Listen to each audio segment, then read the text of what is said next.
Hello students, my name is Geetanjali Indira. Welcome to step up academy. और जहां हम पढ़ रहे थे बुद्धि बलवान होती है या बलवान अर्थात शक्ति जो होती है वो बलवान होती है। तो ऐसा क्या था, किस पार्ट में हमने पढ़ा था? यदि मैं ऐसा सोच रही हूँ कि आप बिल्कुल भी नहीं भूले हैं तो जी हाँ, कक्षा 10वीं के शमोशी के जो द्वितीय पाठ की बात हो रही है, बुद्धिर बलवती। यहाँ पर बुद्धिमान जो बुद्धिमती है स्त्री, वो ही अधिक बुद्धिमान है और उसने बाघ और सियार दोनों से ही डर पर जिसने अपने आप को हावी कर दिया, जिसने डर पर मुक्ति प्राप्त कर ली और उन लोगों को डरा दिया था।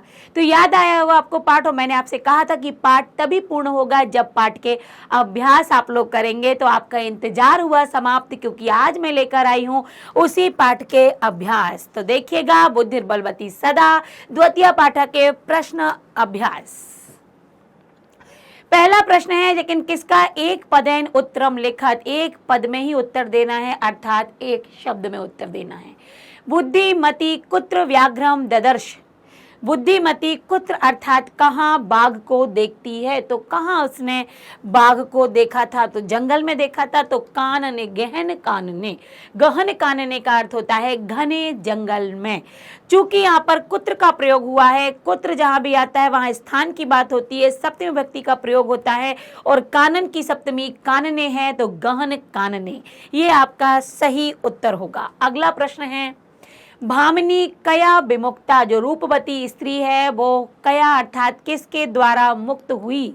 भय से मुक्त वो किस कारण से हुई थी? कोई हथियार था उसके पास या उसकी बुद्धि ही हथियार थी? तो बताइए कि किसके कारण? तो वो हुई थी निज बुद्धिया, स्वयं की बुद्धि से वो मुक्त हुई थी।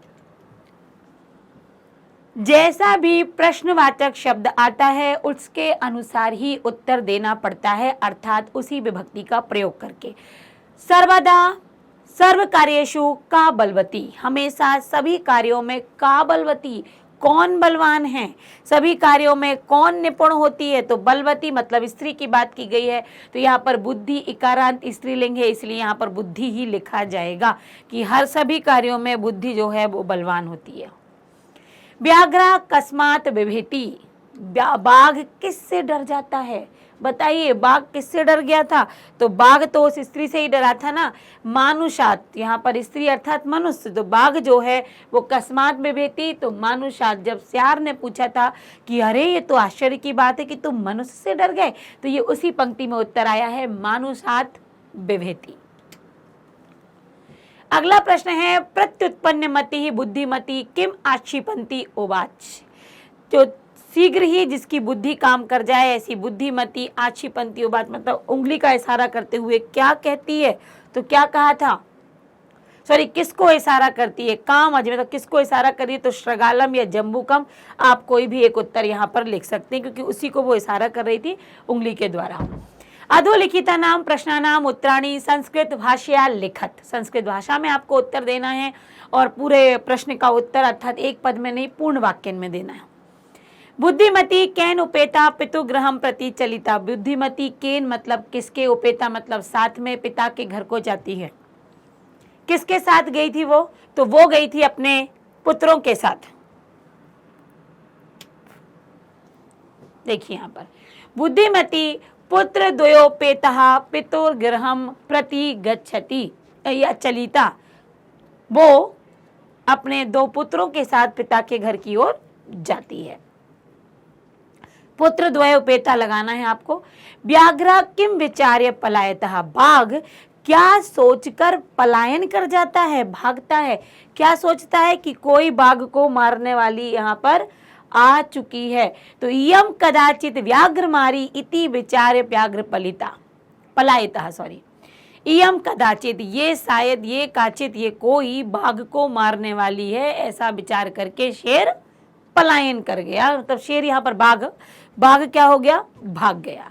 तो आपको कितना याद करना है? यम काचित व्याघ्र मारी।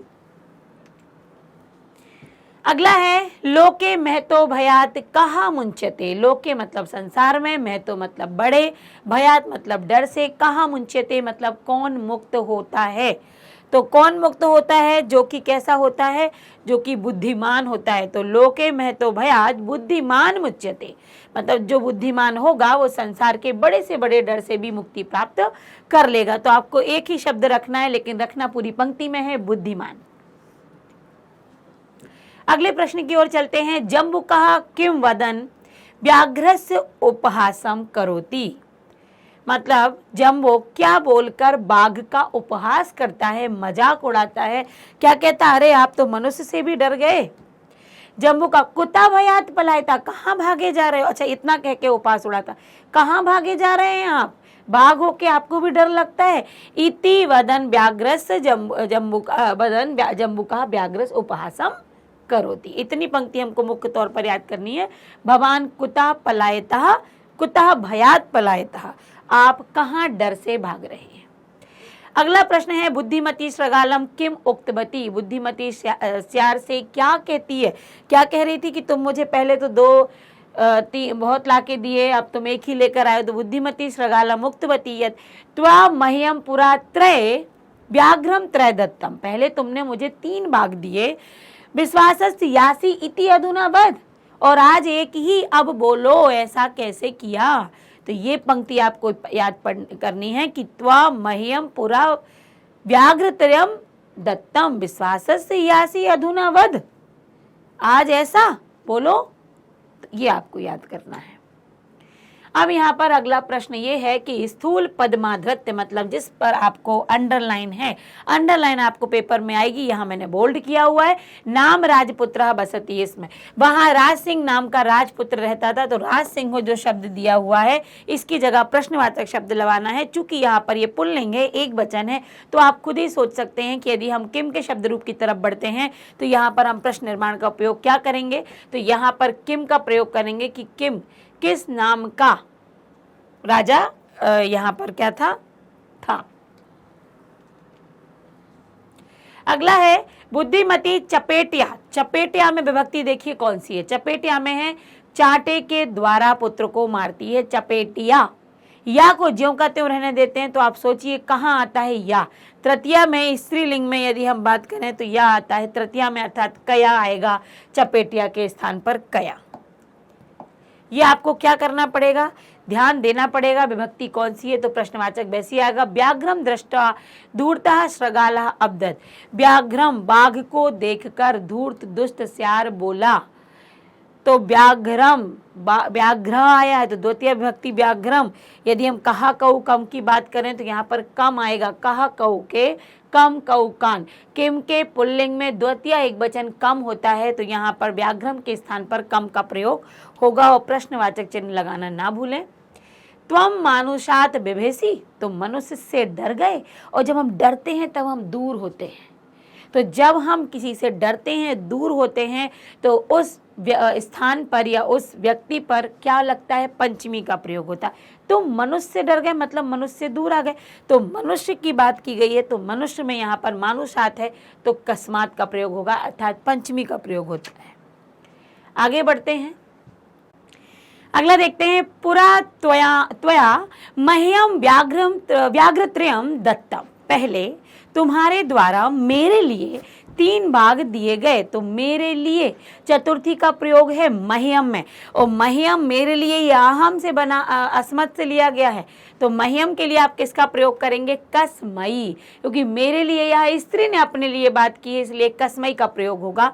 तो मह्यम में चतुर्थी है तो कसमई भी किम स्त्रीलिंग की चतुर्थी आएगी। अब यहाँ पर अगला प्रश्न प्रारंभ होता है। अधोलिखितानि वाक्यानि घटनाक्रमानुसारेण योजयत, अर्थात ये नीचे जो पंक्ति दी हुई है ये घटनाक्रम में नहीं है। घटनाक्रम से तात्पर्य है कि ये सारी पंक्तियां जो है वो सीक्वेंस में नहीं है।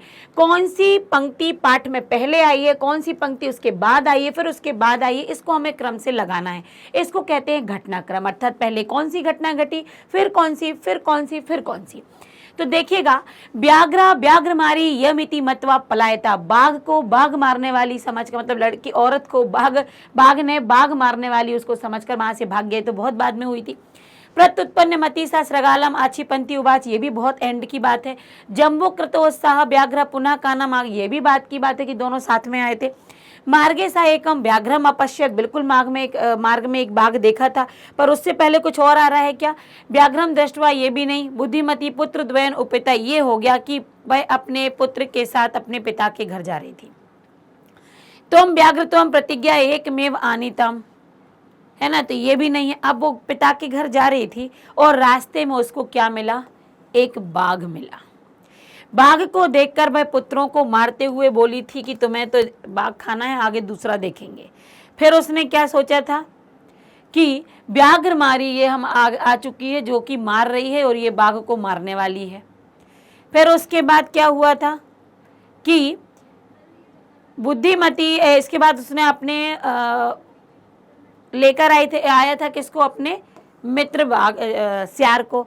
सियार जब आया और दोनों को आता हुआ देखा उसने, फिर उसने क्या किया? उस पर उंगली से प्रहार किया कि भैया तुमने मुझे पहले 3 बाघ लाकर देते थे, ये 8वें नंबर का। तो आपको समझ में आया घटनाक्रम। पहले क्या हुआ कि दोनों पुत्रों के साथ वह पिता के घर जा रही थी, रास्ते में उसे बाघ मिला। फिर उसने पुत्रों को चांटा मारने का प्रहसन करते हुए बताया कि तुम्हें एक ही बाघ को खाना, आगे दूसरा भी खा लेना। फिर उसके बाद बाघ ने समझा कि ये तो मारने वाली है। फिर उसके बाद वो अपने मित्र के साथ आया, गले में शावक को बांधकर, श्रगाल को बांध कर आया। तो ये देखता है कि जम्बो को उत्साह के साथ आ रहा है, वो फिर से जंगल में आ रही। फिर उसने उस पर उंगली से आक्षेप किया कि तुमने तो मुझे लाकर दिए थे, पहले तो तुमने मुझे 3 सियार लाकर दिए थे, 3 बाघ लाकर दिए थे, सॉरी। और फिर अंत, यही अंत है ना। तो ये क्या हो गया आपका? ये घटनाक्रम हमने यहाँ देख लिया। अब हम इसके आगे चलते। वैसे आपको ये पंक्तियाँ यदि हम करेंगे तो आपका घटनाक्रम आपको समझ में नहीं आएगा, इनको मुझे क्लीन करना। अब देखिए, सबसे पहले पिता के घर, रास्ते में वो मिला, 2 चांटे मारे, उसने सोचा ये मारने वाली है बाघ को। फिर अपने जम्बो को वो, अच्छा ये यहाँ पर वो फिर से बाघ भाग गया था, सॉरी। फिर वो जम्बो के साथ आ रहा था, पर उसने तुरंत उसको आक्षेप किया, तुम्हें 3 बाघ देते। और लास्ट में आएगा जब उसने, मैंने ये देखा था कि गले में बांध कर आया, पर यहाँ पर है गले में बांध कर भागा। तो भागने की बात जो है वो अंत में आएगी। तो ये हो गया पूरा घटना का क्रम। ये कैसे समझ में आएगा? जब आप पूरे पाठ का हिंदी अनुवाद, पूरी कहानी आपको याद हो, तो आप आसानी से घटनाक्रम भी कर पाएंगे। अगला प्रश्न है संधि और संधि विच्छेदम व कुरुत। कहीं आपको शब्द दिया है, उसका विच्छेद करना है, संधि विच्छेद हो गई। कहीं विच्छेद दिया हुआ है तो आपको उसको जोड़ना है। सबसे पहला हमको विच्छेद करना है, शब्द दिया हुआ है पितुर्ग्रहम, तो याद रखिएगा। और आप देखिएगा मेरा संधि वाली भी आप वीडियो देखिएगा, यहाँ पर जहां आपको रा का उच्चारण सुनाई देता है, उस रा के स्थान पर विसर्ग संधि के नियम के अनुसार आ जाता है विसर्ग, और पीछे का पद फिर ज्यों का त्यों आ जाएगा, और वो है ग्रहम, अर्थात पिता के घर। एक जहां पर आपको 2 मात्राएं दिखती हैं, वहीं पर वृद्धि संधि, और वहीं से हम तोड़ते हैं। मात्रा जिस पर लगी है वो वाला अक्षर पहले पद की तरफ आ जाएगा, अर्थात 1। और छोटा आ और ए से फिर बनता है ऐ, तो क्या हो जाएगा? 1 धन 1। अब इसके बाद 2 शब्द हैं अन्य और अपि, और यहाँ पर दिया हुआ है विसर्ग। तो या तो आप सीधा ये बना सकते हैं अन्योपि, और यही बनेगा आपका अन्योपि।